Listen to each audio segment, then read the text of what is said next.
கலிக்கம்ப நாயனார்.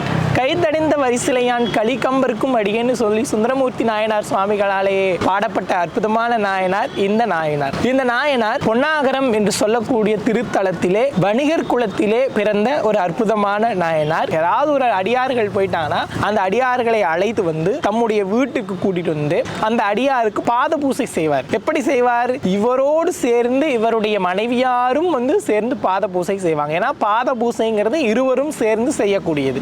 அப்ப ரெண்டு பேரும் கணவனும் மனைவியுமாக பாத பூசை செய்து அந்த நாயனாரை வழிபட்டு அனுப்பி வைக்கக்கூடிய வழக்கமாக இருந்தது. இப்படி பல நாள் நடந்து கொண்டிருக்கிற போது ஒரு அடியார் வராரு இவருடைய வீட்டுக்கு.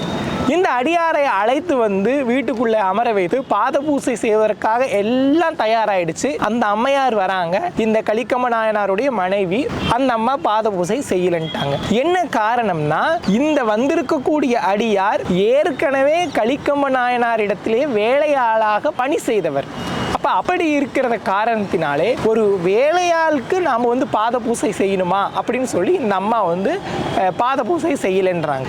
உடனே கலிக்கம்ப நாயனாருக்கு கோபம் வருது. கோபம் வந்து என்ன சொல்றாருன்னா, அடியார் வேடத்தில் யார் இருந்தாலும் அவர்கள் அடியார்கள் தான். அடியார்கள் அப்படின்னு வந்துட்டாலே அவர்கள் வந்து உயர்ந்தவர்கள் தாழ்ந்தவர்கள்ங்கிற அந்த பாடபேதமே இன்றி அத்தனை பேரையும் நாம் போற்றி பாராட்ட வேண்டும், மதிக்க வேண்டும். அதனால வந்து நீ வந்து பாத பூசை செய் அப்படின்னு சொல்லி சொல்றாங்க.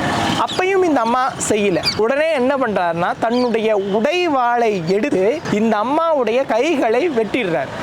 வெட்டின உடனே ரத்த வெள்ளத்தில் இந்த அம்மா துடிக்கிறாங்க பாருங்க. உடனே வான வீதியில் எம்பெருமான் காட்சி கொடுத்து, அதுவும் எப்படி காட்சி கொடுக்கிறார்? ஜோதி ஸ்வரூபமாக காட்சி கொடுத்து இந்த அம்மையாரினுடைய கைகளை சரியாகும்படியும் இந்த நாயனாரை கைலாயத்திற்கு அழைத்து சென்று கொண்டுகிறார்.